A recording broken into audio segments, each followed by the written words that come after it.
7. 신학도 출세주의자.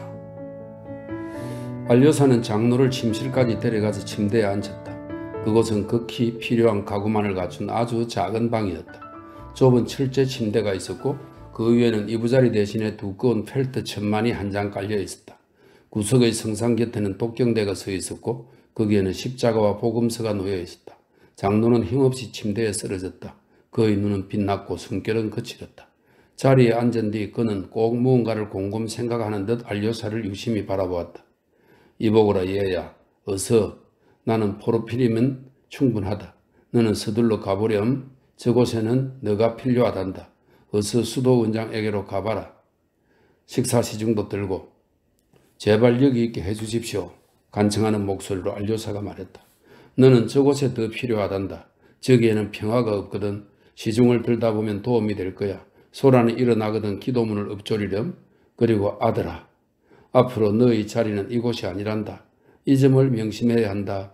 아이야, 내가 하나님의 부르심을 받으면 곧바로 수도원을 떠나거라. 아주 가는 거다. 안료사는 몸을 부르르 떨었다. 왜 그러느냐? 지금은 이곳이 너의 자리가 아니라니까. 속세에서 위대한 수행을 할 수 있도록 너를 축복하노라. 너는 아직도 많이 방황해야 된단다. 그리고 결혼도 해야지. 꼭 해야 되고 말고. 다시 돌아올 때까지 모든 걸 참아야 된단다. 일이 아주 많을 것이야. 하지만 나는 너를 의심하지 않는단다. 그렇기에 너를 보내는 거야. 그리스도께서 너와 함께 하신다. 그리스도를 지켜드리라. 그러면 그리스도께서도 너를 지켜주실 게다. 크나큰 고뇌를 보게 될 것이며 그 고뇌 속에서 행복해질 것이다. 바로 이것이 내가 너에게 주는 유언이니라. 고뇌 속에서 행복을 구하도록 해라. 일을 해라. 끊임없이 일을 해야 한다. 지금부터 내 말을 명심하도록 해라. 너와 앞으로도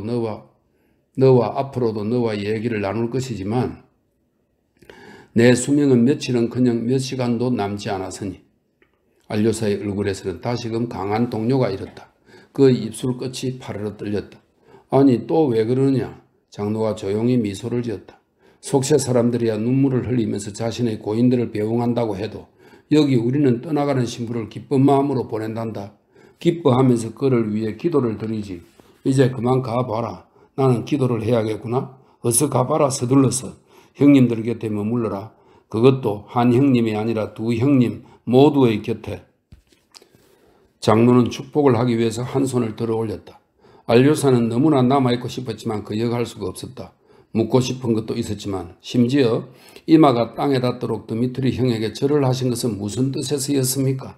라는 질문이 혀끝에서 튀어나올 지경이었지만 감히 물어볼 엄두를 내지 못했다. 할 수만 있었다면 자기가 묻기도 전에 장로가 몸소 해명해 주었으리라는 것을 그는 알고 있었던 것이다. 하지만 그러지 않았으니 다시 말해 장로는 그럴 뜻이 없었던 것이다. 그런데 이 큰절은 안료사에게 무서울 정도로 충격을 안겨주었다. 그는 거기에 신비스러운 의미가 들어있느라고 맹목적으로 믿었다. 신비스럽고 어쩌면 끔찍한 의미가 수도원에서 있을 수도원장의 점심 식사에 늦지 않기 위해 암자의 텃밭을 넘었을 때 갑자기 그는 심장이 고통스러울 정도로 조여들면서 그 자리에 멈춰섰다. 지금 앞에는 다시금 그 임박한 자신의 종말을 예언하는 장로의 말이 울리는 것 같았다. 장로님이 예언했으니 그것도 그렇게 정확하게 예언했으니 틀림없이 그렇게 되고야 말 것이다 하고 안료사는 성스러운 마음으로 믿었다. 하지만 장로님 없이 어떻게 살 것인가? 그 얼굴을 보지도 못하고 그 목소리를 듣지 못할 텐데. 그리고 그는 어디로 갈 것인가? 울지도 말고 수도원에서 나가라고 명하시다니. 맙소사. 이미 오래전부터 안료사는 이런 비애를 느껴본 적이 없었다. 그는 암자와 수도원 사이를 가로지르는 숲을 따라 서둘러 걷기 시작했는데 이런저런 생각이 그를 너무나 짓눌러서 참을 수가 없었기 때문에 숲길의 양쪽으로 자라난 수백 년 묵은 소나무를 쳐다보기 시작했다. 이 통로는 그다지 길지 않아서 겨우 500보 정도면 되었다. 그런데 이 시간에는 보통 누구와 마주치는 일도 없는데 갑자기 길의 첫 모퉁이에서 라키친이 보였다. 그는 누군가를 기다리고 있었다. 나를 기다리는 건가? 그와 나란히 서게 되자 안료사가 물었다. 맞아, 너를 기다렸어. 라키친이 웃었다. 너는 서둘러 수도원장 신부님께 가는 길이겠지? 알고 싶어. 그분 남자에서 오찬이 있을 거라는 걸. 대주교와 파토프 장군을 함께 맞이한 이래 이런 오찬은 아직 없었던 걸로 기억되는군. 나는 안 가겠지만 너는 가서 소스라도 날라야지. 나한테는 알렉세이 한 가지만 말해줘. 이 꿈이 도대체 무슨 뜻이지? 바로 이걸 물어보고 싶었던 거야. 꿈이라니? 그러니까 너희 형 드미트리 표도로비치에게 머리가 땅에 닿도록 절을 한 것 말이야. 뭐 거의 이마를 마룻바닥에 쾅 찧었잖아. 조심하신 분이 말이야? 그래, 조심하신 분이 말이야. 이마를 찧었다고? 아, 표현이 좀 불경스러웠군. 뭐 좀 불경스러우면 어때? 그래, 이 꿈은 도대체 무슨 뜻이야? 몰라, 미샤. 무슨 뜻인지. 이 미샤는 라키친의 이름인 미하일의 애칭입니다. 내 이럴 줄 알았지. 자네한테 설명을 해 주실 리가 없지. 물론 이런 일은 오묘한 거라고는 전혀 없고 늘 그렇듯 겉으로 무언가 있는 체 하면서 실은 바보짓을 하는 거니까. 하지만 이런 요술 같은 짓은 일부러 꾸며질 거야. 꾸민 걸 거야. 이제 곧 도시와 현의 온갖 위선자들이 이 꿈엔 도대체 무슨 뜻이 담겨 있지? 라며 떠들어댈 테지. 내 생각으로 노인은 정말로 형한이 있어. 범죄의 냄새를 맡았거든. 너희 집안은 아무래도 썩는 냄새가 난단 말이야. 범죄라니? 라키티는 보아하니 무언가를 말하고 싶은 눈치였다. 너희 집안에서 그러니까 범죄가 일어날 거야. 너희 형들과 너희 돈 많은 아버지 사이에서 그런 일이 일어날 거라고. 바로 그래서 조심하 신부가 앞으로 일어날 모든 경우에 대비하여 이마를 땅에 쾅 찧은 거야. 나중에 정말로 무슨 일이 일어나면 아, 과연 성스러우신 장로님께서 예언하신 그대로야. 그건 예언이었어. 라고 할 테지만 하지만 신부가 이마를 찢는 것은 무슨 예언 나부랑이가 있겠어? 그런데도 이건 상징이었어. 알레고리였어. 하며 떠들어댈 테지. 빌어먹을 명성을 떠받들어 길이길이 기억할 테고 범죄가 일어날 것을 미리 알아맞히셨다. 범인을 점찍기도 하셨다. 하고 말이야. 유로집어이들은 늘 이 모양이거든. 술집에 대고 승호를 끊고 사원에는 돌을 던진다니까. 너희 장로가 바로 이래. 의인에게는 지팡이를 휘두르고 살인자의 발을 향해 절을 하니 말이야. 범죄라니 살인자라니 무슨 소리를 하는 거야. 알류사는 그 자리에 못 박힌 듯 섰고 라키친도 걸음을 멈추었다. 살인자라니 누굴 말하느냐고? 지금 모르는 척하는 거야? 장담하건대 이 생각은 네가 먼저 하고 있었을걸? 그나저나 이건 아주 흥미로운 일이야. 들어봐 알로샤. 너는 언제나 양다리를 걸치고 있는 족속이긴 하지만 그래도 언제나 바른 말만 하자니 그런 생각을 했어 안 했어? 대답해봐. 생각해봤어. 알료사가 조용히 대답했다. 이 말에 라키친도 당황하고 말았다. 너 뭐야? 아니 정말로 너도 그런 생각을 했단 말이야? 그가 소리쳤다. 나는 그런 생각을 했다는 것이 아니라 라고 알료사가 중얼거렸다. 지금 너가 그런 이상한 말을 꺼내니까 꼭 나 자신도 그런 생각을 했던 것처럼 여겨졌을 뿐이야. 그거 봐. 너 말 한 번 분명히 잘했다. 그렇지? 오늘 아버지와 형 미첸카를 보면서 범죄 생각을 해봤지. 미첸카는 드미트리의 애칭 혹은 비칭입니다. 범죄 생각을 해봤지. 그러니까 내가 잘못 짚은 건 아닌 거지. 잠깐만. 알료사가 불안스럽게 말을 끊었다. 넌 무슨 근거로 그런 생각을 하는 거야? 아니 우선은 말이야. 너가 왜 이 일에 그토록 관심을 갖는 거야? 두 가지 질문은 별개지만 자연스럽게 따라 나올 수는 있긴 하지. 그 질문들에 대해 따로따로 대답을 해주지. 무슨 근거로 그렇게 생각하느냐고? 오늘 갑자기 너희 형 드미트리 표도로비치의 본색을 낱낱이 파악하지 못했다면 나는 아무런 생각도 못했을 텐데 갑자기 단번에 그의 본색을 파악해버렸어. 어떤 한 가지 특성을 근거로 그의 본색을 단번에 알아봤다 이 말씀이야. 몹시 정직하긴 하지만 색을 밝히는 이런 부류의 사람들에겐 도저히 넘어서는 안 되는 한계선이 있었어. 그가 제 아비를 칼로 푹 찔러버릴 거란 소리는 아니야. 절대 그런 건 아니야. 하지만 아비란 작자도 술주전뱅이에 도무지 말릴 수 없는 방탕자라서 무슨 일에서건 한계라는 걸 모르기 때문에 둘 다 그만 참지 못하고 도락물에 풍덩 빠져버리는 거지. 아니야 미시야 아니라고. 겨우 그런 것 때문이라면 너는 차라리 나에게 용기를 준 셈이야. 거기까진 가지 않을 거야. 그런데 왜 온몸을 부들부들 떠는 거냐? 그가 정직한 사람이라고 치자. 미첸카 말이야. 멍청하긴 하지만 정직한 사람이지. 하지만 그는 호색한이거든. 그를 정의하고 그의 내적인 본질을 요약하면 바로 이렇다는 거야. 이건 아버지가 그에게 자신의 저열한 욕정을 물려주었기 때문이지. 정말이지 나는 너를 보면 알로시아 놀라울 따름이야. 아니 어떻게 너가 수총각일 수 있지? 너도 까라마조프가 아니냐 말이다. 정말이지 너희 집안의 정욕은 골마 터질 지경에 이르렀거든. 자 그러니까 이 세 명의 호색하니 이제 서로를 지켜보고 있는 거야. 장화 속에 칼을 감춘 채로 새 놈의 이맛박이 서로 맞부딪히고 어쩌면 너가 네 번째가 될지도 모르지. 그 여자에 관해서라면 너는 잘못 알고 있어. 드미트리는 그녀를 경멸하고 있어. 어쩐지 몸을 부르르 떨면서 알료사가 말했다. 그루셴카 말이야? 천만에 형제, 경멸은 무슨 경멸? 자기 약혼녀를 진짜로 그녀와 바꿔치기 했다면 경멸하지 않는다는 거야? 여기엔 이봐. 너가 지금은 이해할 수 없는 무언가가 있어. 사람이 무슨 아름다움에 여자의 몸이나 혹은 심지어 그저 여자의 몸의 한 부분이라도 반해버리면 그녀를 위해서 자기 자식까지도 내놓고 아버지와 어머니도 러시아도 조국도 파는 법이야. 정직한 사람인데도 가서 도둑질을 할 거고 온순한 사람인데도 사람을 베어 죽이고 충직한 사람인데도 배반을 하게 되지. 여자의 다리를 노래한 시인 푸시킨 말이야. 자기 시에서 여성의 다리를 찬미했더랬지. 어떤 다른 이들은 찬미를 못할지언정 그래도 다리를 바라볼 때마다 경련이라도 난 듯 부들부들 뜬다니까. 사실 비단 다리뿐만이 아니지. 이 경우에는 보라고 경멸을 해봤자 소용이 없어. 설사 그가 크루셴카를 경멸한다고 치더라도 말이야. 경멸하면서도 떨어질 순 없는 거야. 그건 그럴 테지. 알료사가 갑자기 이렇게 내뱉었다. 그래? 첫 마디부터 그럴 거라고 내뱉는 걸 보면 정말로 그런 건 안다는 소리네.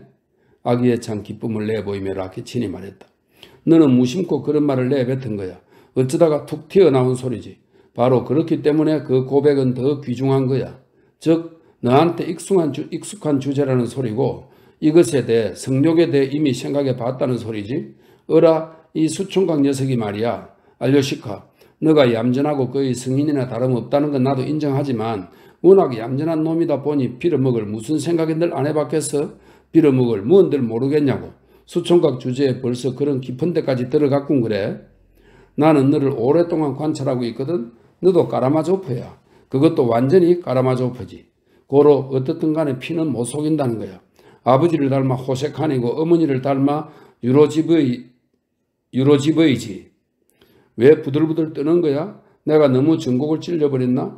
그나저나 말이야. 크루셴카가 나한테 부탁하더군. 걔들 그러니까 너를 데려와봐. 내가 걔의 성복을 벗겨버릴 테니까. 아주 신신당부를 했어. 데려오라고. 잠시 생각을 했더랬지. 무엇 때문에 그녀가 너한테 그렇게 관심을 보일까? 이봐. 그녀도 예사롭지 않은 여자야. 역시나. 안부나 전해줘. 그리고 가지 않겠다고 말해주고. 알료사가 삐뚤음하게 웃었다. 하던 말이나 마저 하자 미하일. 네 생각 말이야. 내 생각은 그 다음에 얘기할게. 할 말이 뭐가 있겠어. 모두 다 빤한 걸. 이 모든 것이 친구야. 닳고 다른 얘기잖아. 너도 속을 자세히 들여다보면 호색한 기질이 있을 텐데. 그럼 너랑 한 배에서 나온 내 형 이반은 어떻겠어? 그자도 까라마조프잖아. 바로 여기에 너희 까라마조프 집안의 문제의 핵심이 들어있는 거야. 호색한들, 강탈자들, 그리고 유로지버이들. 너희 형 이반은 자기도 무신론자이면서 일단은 장난삼아 뭔지 알 수 없지만 극히 멍청한 속셈으로 신학 논문 나부랭이나 발표하고 이게 저열하다는 건 자기 자신이 인정하고 있는데 너희 형 이반은 이런 작자란 말이지. 그것 말고도 미차 형에게서 약혼녀를 가로채고 있는 중인데 뭐 이 목적이라면 달성하고야 말겠지. 그것도 어떤 식인가 하면 당사자의 미차가 동의를 했는데 그저 어서 빨리 그녀와 손을 끊고 크루셴카로 갈 마음으로 자기가 나서서 약혼녀를 양보한 상황이거든. 이 모든 걸 온갖 고상을 다 떨며 사리사욕 없이 한 거라니. 이 점을 유념해도 바로 이런 사람들이 가장 치명적인 자들이란 말이야. 이런 상황이니 누가 너희 집 사람들을 헤아릴 수 있겠느냐 말이야.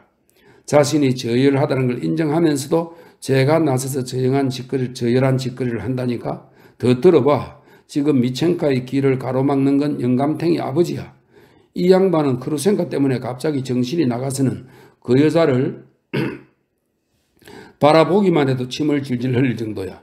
사실 지금 성방에서도 그녀 하나 때문에 그러니까 미우소프가 감히 그녀를 방탕한 잡년이라고 불렀다는 이유만으로 그런 스캔들을 일으킨 거잖아. 발정난 암고양이보다 더 고약하게 빠져버렸다니까. 이전에 그녀는 그저 무슨 수상쩍은 일, 그러니까 술집과 관련된 일로 급료받으며 영감쟁이를 거들어주는 정도였는데 이제 와서 갑자기 그가 그녀의 진면목을 알아채고 유심히 뜯어본 뒤 완전히 정신이 나가서 온갖 제안을 하기 시작하는 거야. 물론 점잖은 제안일 리 없지만 자, 그러니 이 길에서 그자들 즉 아비와 아들놈이 충돌하지 않을 수가 없는 거지. 그루셴카는 이놈 저놈 그 누구에게도 이렇다 할 답을 주지 않고 있어. 일단은 괜히 말을 빙빙 돌리고 두 놈 모두에게 살살 약을 올리면서 어느 쪽이 더 유리할까 살피고 있는 건데 아비 쪽이라면 돈은 많이 뜯어낼 수 있지만 그 대신 결혼을 해주진 않을 것이고 아마 결국에 가서는 더 노랭이가 돼서 지갑을 잠가버리고 말 테니까 이 경우에는 미첸카 쪽이 그 나름의 가치가 있는 거야. 즉 돈은 없지만 결혼할 능력이 있으니까. 그렇지, 결혼할 능력이 있단 말이지. 어디에 비할 데 없는 아름다운 약혼녀를 그러니까 돈도 많고 귀족 출신의 대령의 딸인 카체리나 이반노브나를 버리고서 그루셴카와 즉 늙어 빠진 상인이자 방탕한 무식쟁이이자 도시의 우두머리인 삼노소프의 정부였던 그루셴카와 결혼을 한다는 거야. 이 모든 것을 보면 정말로 형사상의 충돌도 일어날 수 있는 거지. 너희 형 이반은 이걸 기다리고 있어. 그야말로 일거양득이거든. 자기의 애간장을 녹이는 카체리나 이바노브나도 손에 넣고 6만 루블이라는 그녀의 지참금도 먹어치우는 거지. 이반처럼 알거지나 다름없는 변변찮은 인간에겐 이 정도면 시작치고는 아주 구미가 당길걸. 거기다 유념해 둘 게 있는데 그런다고 미차에게 모욕을 주기는커녕 오히려 죽을 때까지 크나큰 은혜를 베풀어주는 셈이 된다는 거야. 사실 이건 나도 대략 정확히 알고 있는데 미첸카가 벌써 지난주에 술집에서 집시 여자들과 술이 취해선 자기는 카첸카를, 카첸카는 카체리나의 애칭입니다. 카첸카를 신부로 맞을 자격이 없지만 동생 이반이야말로 그럴 자격이 있다고 자기 입으로 떠들썩하게 외쳤다더군. 카체리나 이반노브나도 물론 이반 펴도로비치처럼 매력적인 남자를 끝내는 거절할 수 없을 테지. 그런 게 아니라 그녀는 지금도 이들 두 사람 사이에서 갈팡질팡하고 있어. 그런데 도대체 이 이반은 무슨 수로 너희들 모두를 그렇게 사로잡아 버린 거냐? 너희들 모두 그 작자 앞에만 서면 경건해질 정도로 말이야. 정작 그는 너희들 모두를 비웃고 있는 판에 말이지. 너희들은 굿이나 해라. 나는 내 놈들 덕에 가만히 앉아서 떡이나 먹겠다 하는 식이잖아. 너는 어떻게 이 모든 것을 알고 있지? 무슨 근거로 그렇게 자신 있게 말하는 거야? 인상을 팍 쓰면서 알조사가 갑자기 날카롭게 물었다. 그럼 너는 지금 나한테 그런 걸 물어놓고서 왜 미리부터 내 대답을 무서워하는 거야? 그건 너 자신이 내 말이 사실이라는 것을 인정한다는 소리야. 이반을 좋아하지 않는군. 이반은 돈에 혹할 사람이 아니야. 과연 그럴까? 그럼 카체리나 이바노브나의 미모는 비록 6만 루블이라는 것이 구미가 당기긴 하지만 여기엔 돈 문제만 개입된 건 아니니까. 이반은 더 높은 곳을 바라보고 있어. 이반은 억만금에도 혹하지 않을 거야. 이반이 추구하는 것은 돈이나 안녕 따위가 아니야. 이반은 아마 고뇌를 추구하는지도 몰라. 그건 또 무슨 꿈 같은 소리냐. 젠장. 너희들 귀족 나리들이란. 이반 미샤. 그의 영혼은 폭풍우 같아. 그의 머리는 무언가에 사로잡혀 있어. 그 속에는 아직은 해결되지 못한 위대한 사상이 들어있어. 그는 100만 루블이 아니라 사상의 해결을 필요로 하는 사람들 중 하나야. 표절이야, 얄로시카. 너는 장로의 말을 슬쩍 바꿔 말했을 뿐이자. 에이, 정말이지 이반이 너희들에게 수수께끼 하나를 던져주셨군 그래? 노골적으로 악의를 드러내면서 라키치인이 소리쳤다. 그는 심지어 안색마저 변했고 입술도 실룩거렸다. 그나마 그 수수께끼라는 것도 바보 같은 것이어서 풀고 자시고 할 것도 없어. 머리를 조금만 굴려봐도 곧 이해될 걸. 그의 논문은 우스꽝스럽고 터무니없어. 아까 나도 그의 어리석은 이론을 들었잖아. 영혼의 불멸은 없다. 그렇다면 선행도 없고 따라서 모든 것이 허용된다. 매력적인 이론이긴 해. 야비한 놈들에게는. 나도 참 이렇게 욕설이나 퍼붓다니 이것도 멍청한 일이야. 그러니까 야비한 놈들이 아니라 해결할 길 없는 심오한 사상들을 가진 풋내기 허풍쟁이들한테는 그렇다는 소리지. 어지간히 뻥을 쳐대지만 그 본질이란 결국 한편으론 자백하지 않을 수 없지만 다른 한편으론 역시나 짜인하지 않을 수 없다라는 식이야. 그러니 그 이론 자체가 죄야. 야비한 짓거리라고.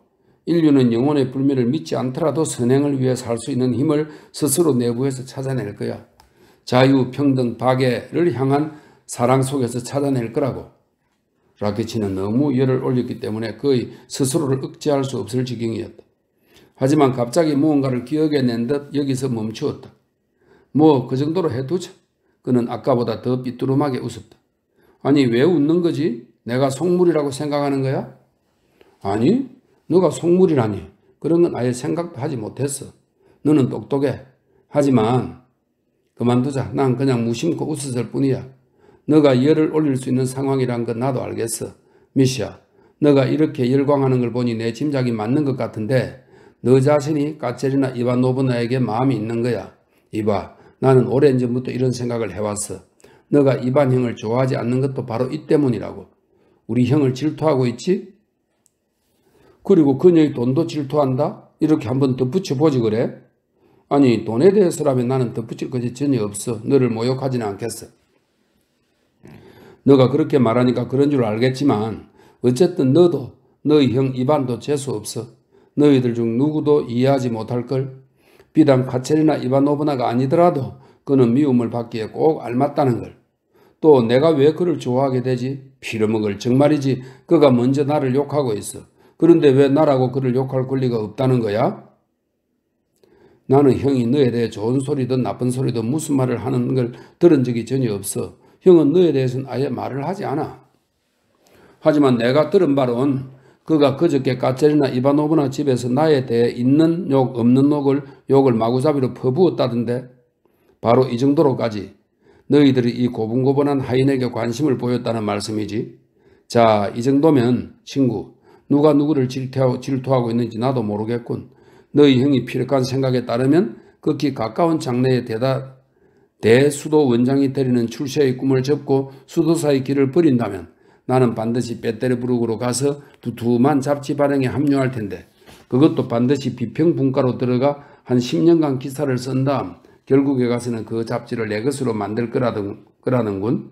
그 다음에도 그것을 발행하긴 하되 반드시 자유주의적이고 무신론적인 성향의 사회주의적인 색채도 가미될 것. 말하자면 사회주의로 레크치를 하게 될 것이며 그러면서도 귀를 바싹 곤두세우고 즉 본질적으로는 우리 편과 반대편을 모두 소나기에 쥔 채 바보들의 눈을 딴 데로 돌리게 할 거라고 말이야. 너희 형의 해석에 따르면 내 출세 가도의 끝은 다음과 같은데 말이지.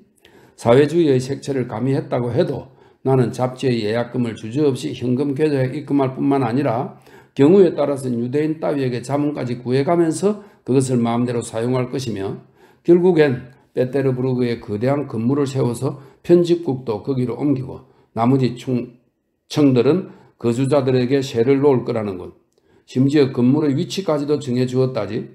베테르부르크의 설계 중이라는 네바강을 가로지르는 노브의 카멘너의 다리연 말이야. 리치나야 거리와 브리로브스카야 거리를 이어주는 미치야 그건 정말이지. 토시 하나 안 빼고 전부 다 그대로 실현될 거야. 알료서가 그만 억누르지 못하고 즐겁게 웃으면서 갑자기 소리쳤다. 당신도 빈정거리시나 본데요, 알렉세이 펴도로비치. 아니야 농담이야. 미안해. 나는 전혀 다른 생각을 하고 있었어. 어떻든 미안해. 그런데 누가 너한테 그런 것들까지 시시콜콜하게 알려줬을까? 누구를 통해 그런 얘기를 들을 수 있었던 걸까? 이반이 너에 대해 말했을 때 너가 가첼이나 이바노브나 집에 있었던 건 아닐 거 아니야? 나는 없었지만 대신 드미트리 펴도로비치가 있었고 나는 그 얘기를 드미트리 펴도로비치로부터 내 귀로 똑똑히 들었는데 다시 말해서 그가 나에게 말한 것은 아니고 내가 엿들은 것이고 물론 어쩌다가 그렇게 된 거야.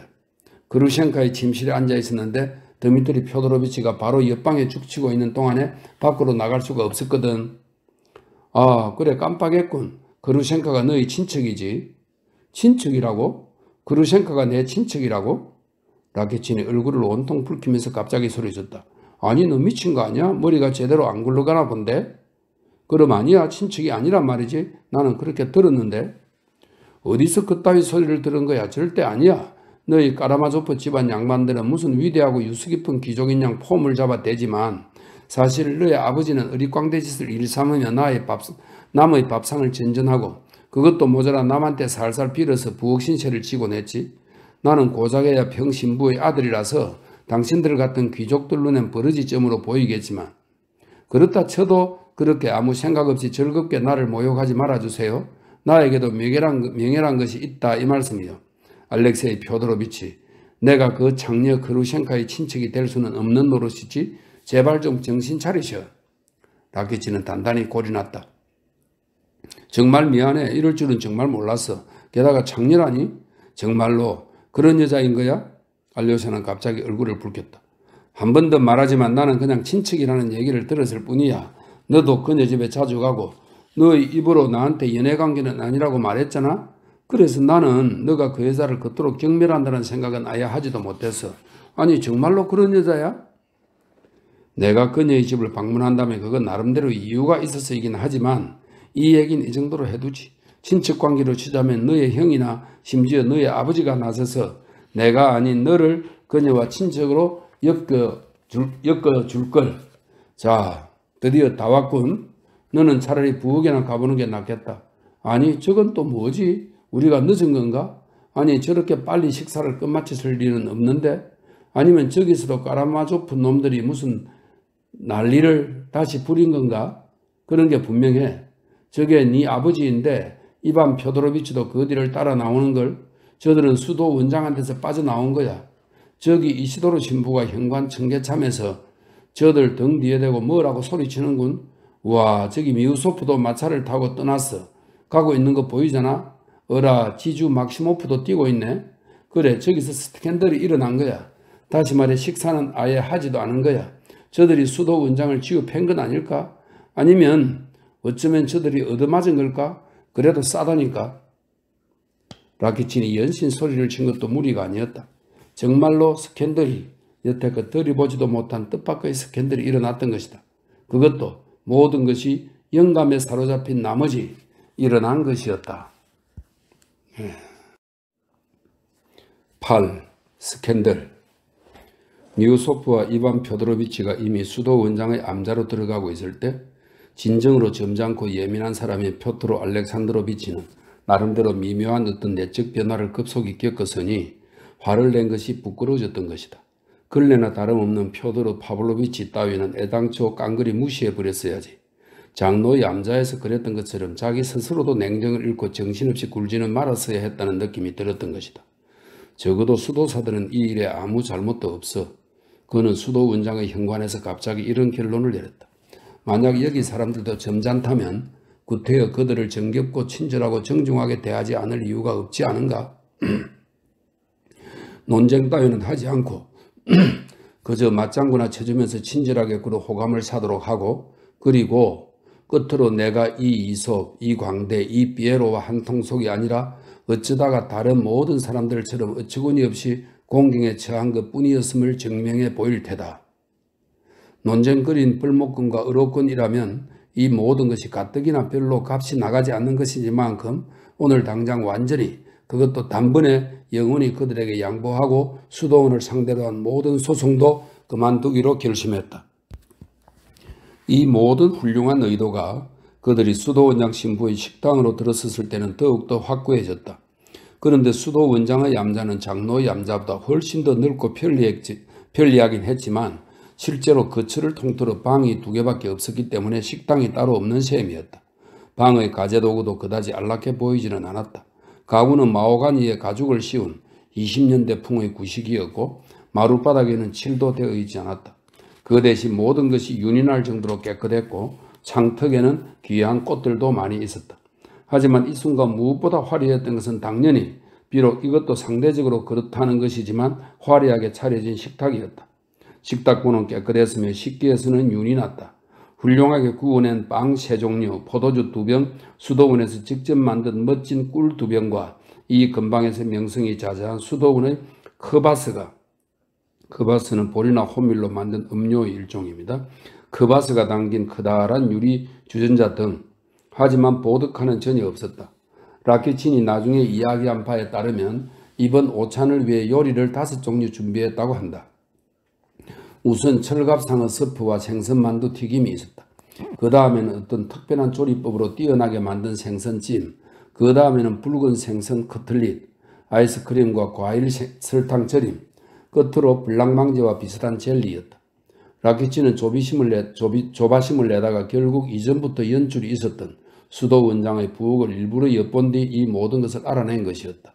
그는 어디에나 연줄이 있어서 어디서나 정보를 얻어냈다. 심성을 봐도 극히 불완전하고 질투심이 많았다. 자기에게 상당한 재능이 있다는 것을 그는 내심 충분히 인식하고 있었는데 자만심에 빠진 나머지 그것을 신경질적으로 과장하곤 했다. 그는 자기가 나름대로 훌륭한 활동가가 될 것이라고 거의 믿고 있었지만 그에게 몹시 애착이 있는 알료샤는 자기 친구 라키친이 파렴치할 뿐더러 스스로 그것을 전혀 의식하지도 못하고 오히려 식탁 위의 돈을 훔치지는 않는다는 사실만으로 자기가 대단히 정직한 사람인 양 철석같이 믿고 있다는 점 때문에 마음이 아팠다. 하지만 이 점에 관해서라면 알료사뿐만 아니라 다른 그 누구라도 속수무책일 수밖에 없었다. 라키치는 지위가 보잘것없어서 오찬에 초대받을 수 없었지만 대신 이오시프 신부와 파이시 신부 또 어느 수도 사제가 초대를 받았다. 표토르 알렉산드로비치, 칼가노프, 이반 표도로비치가 안으로 들어섰을 때 그들은 이미 식당에서 수도 원장을 기다리고 있었다. 지주 막시모프도 한쪽에서 기다리는 중이었다.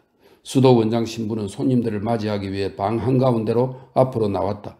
그는 키가 컸으며 여유이긴 했지만 어떻든 아직은 정정한 노인으로서 검은 머리카락은 희끗희끗 바랬고 얼굴은 길고 금욕적이며 근엄해 보였다. 그는 손님들에게 말없이 절을 했는데 이번에는 손님들이 축복을 받으러 그에게로 다가섰다. 미우소프는 심지어 손에 입을 맞추려고 덤벼들기까지 했지만 수도 원장이 때마침 요령껏 손을 빼는 바람에 입맞춤은 이루어지지 못했다. 그 대신 이반 표도로비치와 칼가노프는 이번에는 제대로 축복을 받았으니 즉 아주 질박한 민중들이 하는 방식으로 손에 입을 쭉 맞추었던 것이다. 깊은 사과의 말씀을 드리지 않을 수가 없군요, 원장님. 표도르 알렉산드로비치는 이가 다 드러날 정도로 친절하게 굴었지만 그 어조는 근엄하면서도 정중했다. 원장님께서 초대하신 우리의 일행이었던 표도르 파블로비치를 빼고 우리만 왔으니 말입니다. 그는 원장님의 오찬을 사용할 수밖에 없었는데 이건 다 이유가 있지요. 조시마 신부님의 암자에서 아들과의 불행한 가족적 불화에 너무 열중한 나머지 때와 장소에 전혀 맞지 않은 몇 마디 말을 한마디로 말해서 전혀 점잖지 못한 말을 입 밖으로 내뱉고야 말았거든요. 무슨 얘기인지 원장님께서도 벌써 알고 계시겠지요. 그리하여 그 자신이 자신의 잘못을 인정하고 진정으로 뉘우쳤으며 수치심에 사로잡혀 그것을 차마 극복하지 못한 나머지 진심에서 우러나온 유감과 후회와 참여의 뜻을 원장님께 표명해 달라고 우리 즉 저와 자기 아들인 이반 표도로비치에게 부탁했습니다. 한마디로 말해서 그는 이 모든 것을 나중에 보상할 생각이며 그러길 희망하고 있지만 지금은 신부님의 축복을 갈구하며 아까 있었던 일에 대해서는 잊어주십사 부탁한 것입니다. 미우소프는 입을 다물었다. 일장 연설이 끝났을 즈음엔 자기 자신에게 완전히 만족했기 때문에 아까의 짜증스러움은 그의 마음속에서 흔적도 없이 사라져버렸다. 그는 전적으로 진정으로 다시금 인류를 사랑하고 있었던 것이다. 수도 원장은 근엄하게 그의 말을 들은 뒤 고개를 가볍게 숙이며 대답 삼아 다음과 같이 말했다. 참석하지 못하신 분에 대해서는 진심으로 유감스러울 따름입니다. 만찬을 들다 보면 우리가 그분을 사랑하는 것과 똑 마찬가지로 그분도 우리를 사랑하게 됐을 텐데 말입니다. 자, 여러분 어서 드시죠. 그는 성상 앞에 서서 큰 소리로 기도를 하기 시작했다. 다들 공손하게 고개를 숙였고 특히 지주 막시모프는 유달리 경건함을 느꼈는지 양 손바닥을 앞으로 모아진 채 몸을 앞으로 쭉 빼기까지 했다. 자, 그런데 바로 이 순간 표도르 파블로비치가 최후의 활약을 펼친 것이다. 여기서 지적해 둘 것이 있는데 그는 정말로 떠날 생각이었고 장로의 암자에서 그렇게 치욕적인 짓을 하고 나서 아무 일도 없었던 양 수도 원장의 오찬 모임에 가는 것은 정말로 불가능하다고 느꼈다. 자기 자신이 너무 부끄러워서 스스로를 택했기 때문은 절대로 아니었다. 어쩌면 심지어 정반대였는지도 모른다. 그런데 어쨌거나 거기서 밥까지 먹는다는 것은 점잖지 못하다는 느낌이 들었다. 하지만 덜커덩거리는 그의 마차를 여관의 현관 앞에 대령하기가 무섭게 그는 이미 마차에 오르고 있었건만 갑자기 걸음을 멈추었다. 장로의 암자에서 자기가 했던 말이 생각난 것이다. 저는 어딜 가든 제가 다른 모든 사람들보다 더 야비하고 다들 저를 광대로 취급한다는 생각이 들곤 하는데 그러다 보면 그래 내 정말로 어릿광대 노릇을 해주지. 왜냐하면 내 놈들은 하나에서 10까지 죄다 나보다 더 멍청하고 더 저열하니까 이런 식이 되죠. 그는 자신이 저지른 추잡한 짓들에 대해 모든 사람들에게 복수를 하고 싶어졌다. 그러자 지금 때마침 언젠가 아주 옛날에 한 번은 무엇 때문에 당신은 그자를 그토록 증오하는 것이요? 라는 질문을 받았던 일이 불현듯 생각났다. 그때 그가 예의 그 어리광대다운 파렴치한 감정이 발작 수준에 이르게 되어 내놓은 대답은 이랬다. 바로 이래서지요. 사실 그는 나에게 아무 짓도 하지 않았지만 대신 내가 그에게 정말 파렴치하고 추잡한 짓을 하나 저질렀고 그렇게 되자마자 곧바로 바로 이 때문에 그가 증오스러워지더군요. 지금 이것이 기억나자 그는 한순간 생각에 잠겨 조용히 아기에 찬 미소를 머금었다. 그의 눈은 번득였고 입술마저 부르르 떨렸다.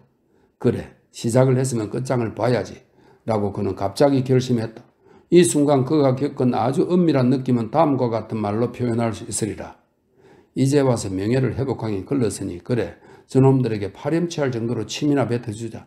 니놈들 따윈 부끄럽지도 않아. 그뿐이야. 그는 마부에게 좀 기다리게 해놓고선 빠른 걸음으로 수도원으로 돌아간 뒤 곧장 수도원장의 암자로 갔다.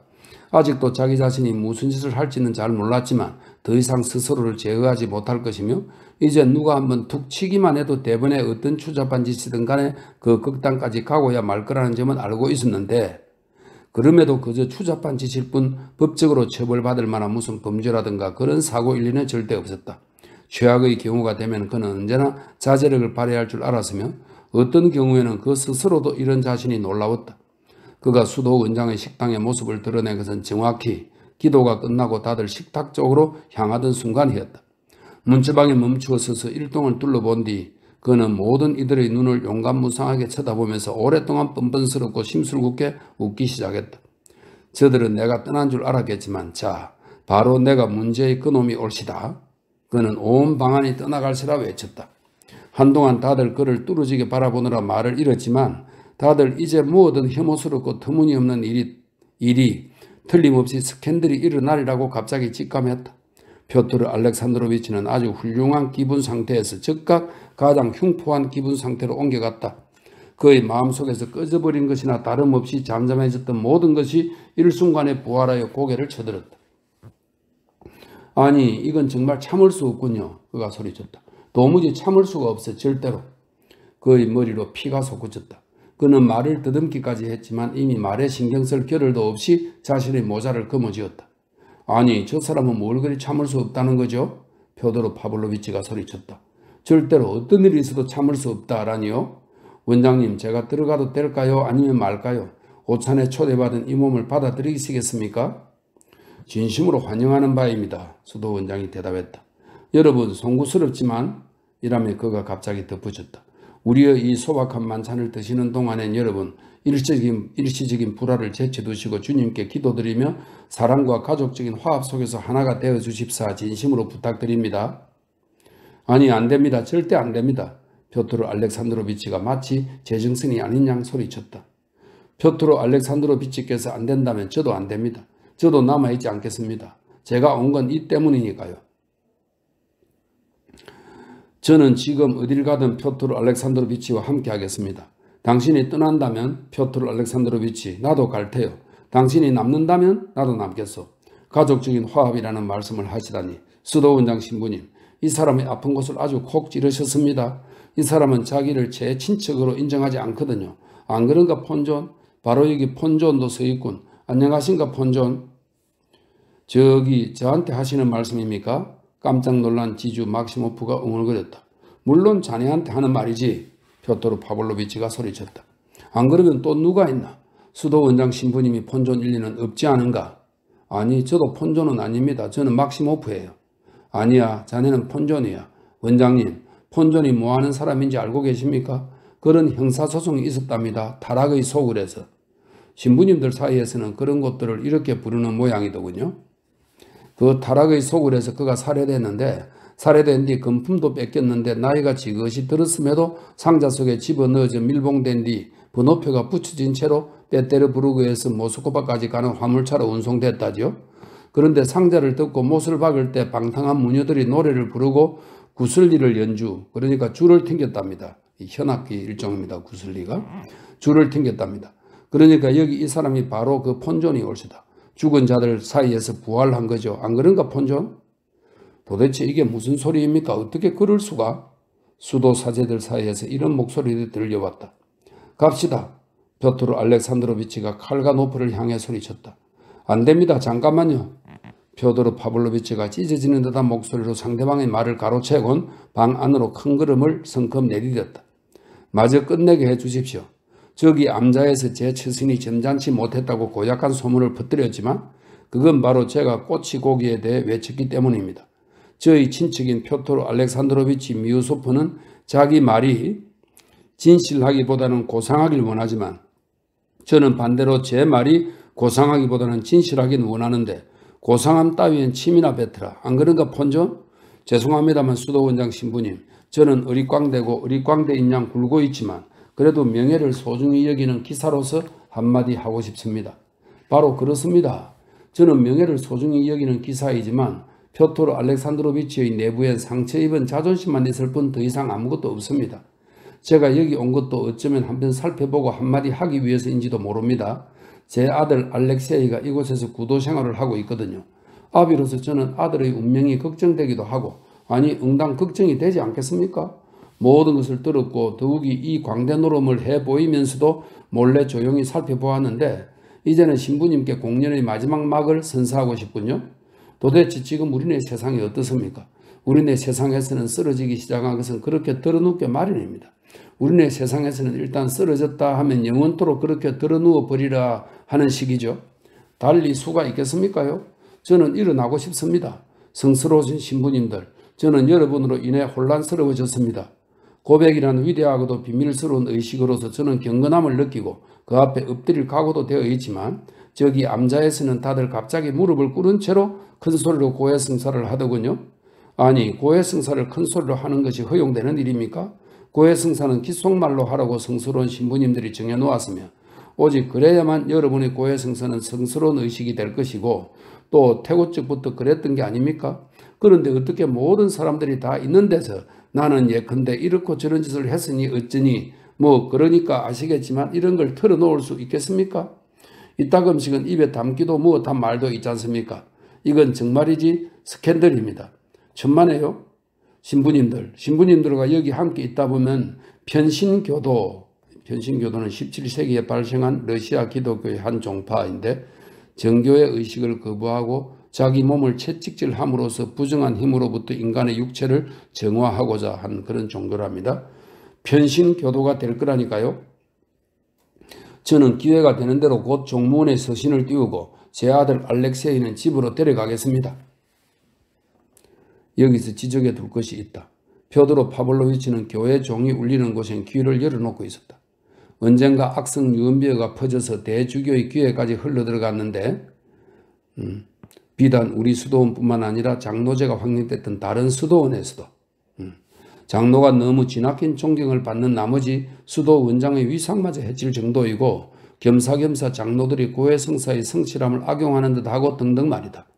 이런 비난은 워낙에 터무니없는 것이어서 때가 되자 우리 도시는 물론이고 다른 모든 곳에서도 저절로 사라져버렸다. 하지만 펴도르 파블로비치를 낚아채서 그의 신경을 자극하면서 치욕의 10년 어디론가 멀리 점점 더 멀리 싣고 가는 멍청한 악마가 그에게 이런 옛 시절의 비난을 슬쩍 일러주었는데 정작 펴도르 파블로비치 자신은 그 첫마디도 통 이해하지 못하고 있었다. 더욱이 그 비난을 똑바로 표현할 줄도 몰랐고 그뿐인가 이번 장로의 성방에서는 그 누구도 무릎을 꿇지도 않았고 소리내어 고해성사를 하지도 않았으니 펴도르 파블로비치가 그런 것을 제 눈으로 봤을 리 만무했기 때문에 그는 그저 어떻게 기억에낸 캐캐묵은 소문과 유언비어대로 찌꺼린 것에 불과했다. 그럼에도 헛된 소리를 찌꺼리고 난 후에 자기가 터무니없는 헛소리를 엿가렸음을 직감했으므로 갑자기 자기가 말한 것이 절대 헛소리가 아니라는 것을 청자들에게 무엇보다도 자기 자신에게 그 즉시 증명하고 싶어졌다. 비록 앞으로 한마디를 찌꺼릴 때마다 기왕지사 나온 헛소리에 그것과 똑같은 헛소리를 더 많이 더 터무니없게 덧붙이게 될 것임을 아주 잘 알고 있었음에도 그럼에도 그는 스스로를 자제할 수 없었으니 산비탈의 내리막길로 뛰어든 셈이었다. 정말 야비하군.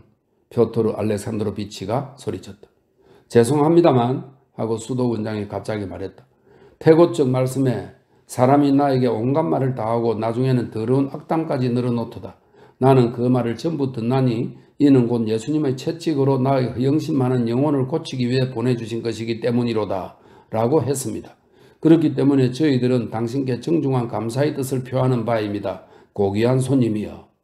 그러고는 그는 표도로 파블로비치에게 허리를 굽혀 절했다. 채 위선을 떨면서 캐캐묵은 미사 여구는 잘도 늘어놓는군. 캐캐묵은 미사 여구에 캐캐묵은 제스처라니. 캐캐묵은 거짓말에 이마가 땅에 닿는 형식적인 절이나 하고 이 절이라면 우리도 알고 있습니다. 실러의 군도에서처럼 입술에는 키스를 가슴에는 비수를 이런 식이죠. 신부님들 가짜는 싫습니다. 진리를 원합니다. 하지만 꼬치 고기에는 진리가 없으니 이 점은 공언하는 바입니다. 신부님들, 수도사님들 뭐하러 금욕 수행을 하십니까? 뭐하러 그 대가로 천상의 보상을 기대하시는 겁니까? 정말로 그런 보상 때문이라면 나도 금욕하러 가겠네. 천만의 말씀. 성스러운 수도사 양반, 살아있을 때 착한 일을 하고 사회에 이익을 줄 일이지 남이 만든 빵을 먹으며 수도원에 처박혀 있지도 말고 저기 위의 보상을 기대하지도 말란 말이야. 하긴 이 편이 좀 더 어려울걸. 정말이지 나도 수도원장 신부님 말이라면 유창하게 잘한단 말씀. 자, 여기 저들이 무엇을 잔뜩 차려놓았냐? 그는 식탁 쪽으로 다가갔다. 오래 묵은 포토와인 팩토리와 이건 포토와인 상표 중에 하나입니다. 옐리세예프 형제, 당시 러시아에서 제일 가던 포도주 판매업자네요. 옐리세예프 형제의 풍요로운 벌꿀이라니. 어렵소 신부님들 꼬치 고개와는 생판 다른 걸. 이봐라 신부님들이 술병도 차려놨군. 헤헤헤. 그런데 도대체 누가 이 모든 걸 여기로 가져다 주었을까나? 바로 러시아 농부. 그 일꾼이 굳은 살 베긴 손으로 죽도록 일해서 한 푼 두 푼 모은 돈을 가족들의 생활비와 나라에 세금 낼 돈에서 떼내어 여기로 가져오는 것이 아닌가 말이야. 정말이지 성스러운 신부님들, 당신들은 민초의 피를 빨아먹고 있는 거야. 이건 너무 지나치군요. 이오시프 신부가 말했다. 바이시 신부는 집요하게 침묵을 고수했다.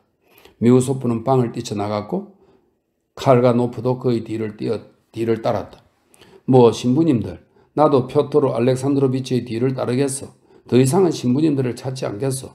무릎 꿇고 사정을 한다고 해도 찾지 않겠어. 첫누부를 보내놨더니 이번에도 아주 눈에 불을 켜더군. 헤헤. 천만에 더 이상 보내지 않겠어. 나의 지나가버린 청춘과 나의 모든 굴욕에 대해 복수할 테다. 그는 억지로 꾸며낸 감정을 발작으로 토로하면서 주먹으로 탁자를 치기 시작했다.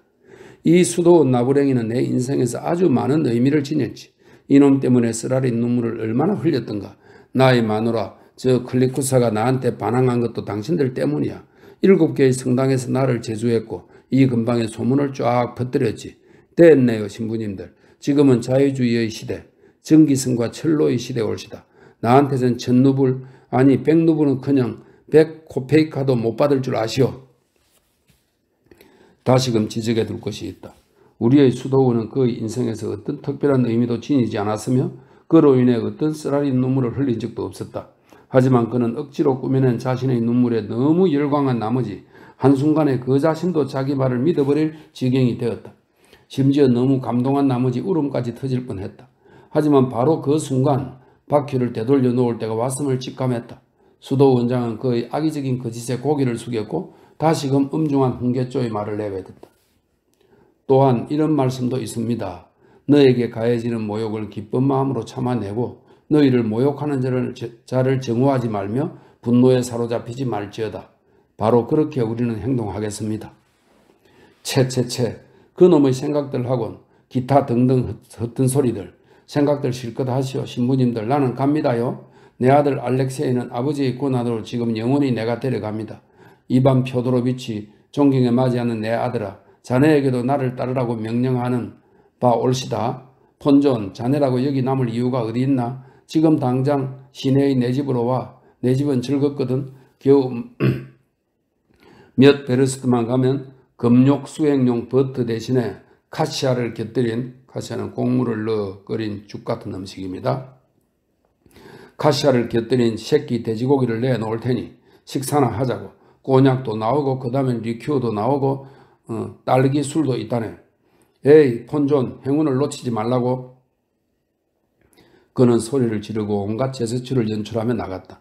바로 이 순간 라키친이 밖으로 나가는 그를 보곤 알료사에게 가리켰던 것이다. 알렉세이, 아버지가 멀리서 그를 발견하고는 소리쳤다.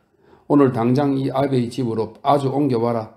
베개와 요도 끌고 와. 이곳에는 너희 냄새가 나지 않도록. 알료사는 말없이 주의 깊은 시선으로 이 장면을 관찰하면서 그 자리에 못 박힌 듯 멈춰섰다. 그러는 사이에 펴도로 파블로비치는 마차에 올랐고 이반 펴도로비치는 알료사에게 몸을 돌려 작별 인사도 하지 않은 채 말없이 무뚝뚝한 얼굴로 아버지의 뒤를 따라 마차에 오르려고 했다. 하지만 바로 이때 우스꽝스럽다 못해 거의 믿을 수 없는 장면이 하나 더 연출되었으니 이 에피소드를 멋지게 완성해 준 셈이었다. 마차의 발판 옆으로 갑자기 지주 막시모프가 나타났다. 늦지 않으려고 숨을 헐떡이면서 뛰어왔던 것이다. 라키친과 알료사는 그가 뛰어가는 것을 보고 있었다. 그는 너무 서둘렀기 때문에 초조한 마음에 아직 이반 펴도로비치의 왼발이 얹혀있는 발판 계단 위에 자신의 한쪽 발을 올려놓고서 마차의 몸체를 붙잡은 채 마차 위로 뛰어오르려고 했다. 저도 여러분과 함께 갑니다. 마차도 뛰어오르면서 그는 이렇게 소리쳤는데 만면의 희색이 가득하여 즐겁게 희죽희죽 웃고 있는 모양새가 꼭 무엇라도 할 각오가 되어 있는 표정이었다. 저도 데려가 주십시오. 거봐, 내가 말하지 않았던가? 라고 펴도로 파블로비치가 환희에 들떠 외쳤다. 이건 폰존이라니까? 이놈은 죽은 자들 사이에서 부활한 폰존이야.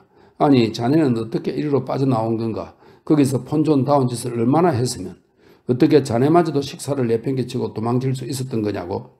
정말이지, 낙가죽은 일단 두껍고 봐야 된다니까?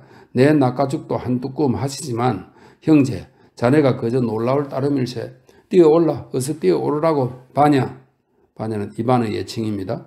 바냐, 이 사람을 들여보내주렴. 즐거울 거다. 여기 발치에라도 어떻게 좀 쭈그리고 있으면 되잖니. 쭈그러져 있어도 되겠지, 폰존. 안 그러면 마부와 함께 마부석에 앉겠나? 옳거니 마부 속으로 뛰어오르게, 폰존. 하지만 이미 자리를 잡고 앉아있던 이반 펴도로비치가 갑자기 말없이 막시포브의 가슴팍을 있는 힘껏 떠밀었고 상대방은 1사젠, 1사젠은 약 1.134m라고 합니다. 상대방은 1사젠이나 나가 떨어졌다. 나자빠지지 않았다면 그건 아무래도 우연에 불과했다. 자, 가자. 이반 카라마조프가 잔뜩 고린한 목소리로 마부에게 소리쳤다. 아니, 얘야, 너 왜 이러니? 도대체 무슨 일이냐? 뭐하러 저 사람한테 그런 짓을 한 게야? 펴도로 파블로비치가 소리쳤지만 마차는 이미 출발했다. 이반 펴도로비치는 묵묵부답이었다. 어렵소. 이 녀석 좀 보게. 2분 정도 입을 다물고 있다가 펴도로 파블로비치는 다시금 아들 녀석에게 눈을 흘기면서 말했다. 아니, 네 놈이 나서서 이 수도 모임을 꾸몄고 얼씨구나 다른 사람들을 꼬드겨 그러자고 해놓고선 이제 와서 왜 성질을 내고 그러냐? 아버지, 헛소리는 그만 좀 찌끄러시고 지금이라도 좀 쉬세요. 이반 펴도로비치가 준엄하게 딱 잘라 말했다. 펴도로 파블로비치는 다시금 2분 정도 말이 없었다. 지금 같은 때는 꼬냑이 딱 좋지. 그는 무슨 자문이라도 읊조리듯 한마디 했다. 그래도 이반은 묵묵부답이었다. 집에 가면 너도 한잔 하렴. 이반 펴도로비치는 줄곧 침묵을 고수했다. 펴도로 파블로비치는 2분 정도를 더 기다렸다. 그나저나 알료시카는 어떻든 수도원에서 데려올까 하는데 당신에게는 몹시 불쾌한 일이 되겠죠 말이요.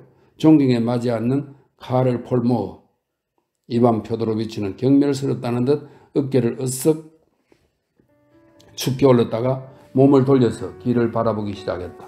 그 후 집에 도착할 때까지 그들은 아무 말도 하지 않았다.